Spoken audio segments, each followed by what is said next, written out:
So one morning ritual that we practice, depending on the year, has to be when we wake up on Sunday mornings. Throughout the week, we all rise up early on in the morning, depending on work, depending on school, or any means or any other thing that we have to do, etc. And my little brother has to get up for seminary at 5:30. So welcome to Texas. That's kind of a little bit of a hell. But Sunday mornings is our morning off, you could say. We could wake up whenever you want. I wake up around not around. I wake up sometimes at 8 a.m., sometimes 9, close to 10 a.m. usually. And one of my brothers wakes up at 8 a.m., the other one 10:30 a.m. And my parents vary. And the reason why it depends on the year is because it's on scheduled or on par with what time your ward starts. And right now our ward starts at 12 p.m. We have the afternoon ward, which is very, very benefiting. However, that ritual will be put on pause starting next year, since we're going to start going to the 9 a.m. ward, or they're switching our time over to the 9 a.m. ward, which is terrible, but it's fine. A mealtime ritual that I remember fervently has to be when I was in middle school and my mom was picking me up from middle school. I don't know why middle school specifically and not like 6th grade, elementary, or high school, early high school, but it's middle school, and that's when I was in 7th and 8th grade. And every day for about 2 years, my mom more than likely picked me up, and it was like a 10 to 15 minute drive back to our house depending on traffic. And we just talked about life. We just talked about how my day was going, how her day was going, what I learned new in school, how much I hated some classes, how much I liked history, etc. And then we got back home.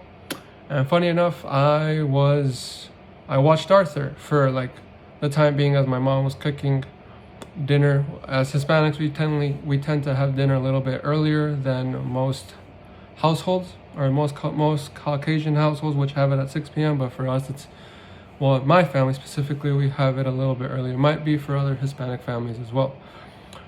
And so yeah, it was fun. And then for a bedtime one, every Friday for quite a while before the rise of streaming platforms, my father bought a movie every other week. And every Friday night was movie night. And it could be like a very great film, it could be a very terrible film. We weren't that big of movie critics, and then as I grew up, I started to become one. But anyway, that's straying from the story. It was fun. Like, all 5 of us gathered there in my parents' room, and we watched a movie. Could be a Pixar film, could be anything ranging from Toy Story to a vampire hunter named Helsing.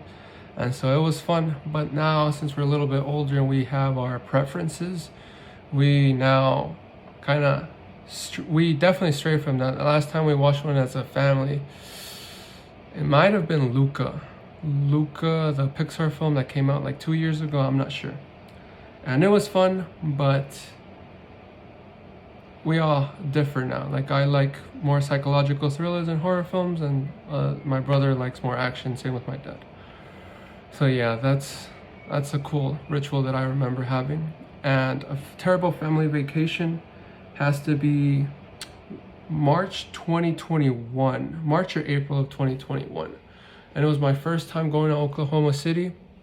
Second time for my parents and my 2 brothers prior. The reason why is because they previously went when I was a missionary still. And first time there, it snowed a little bit.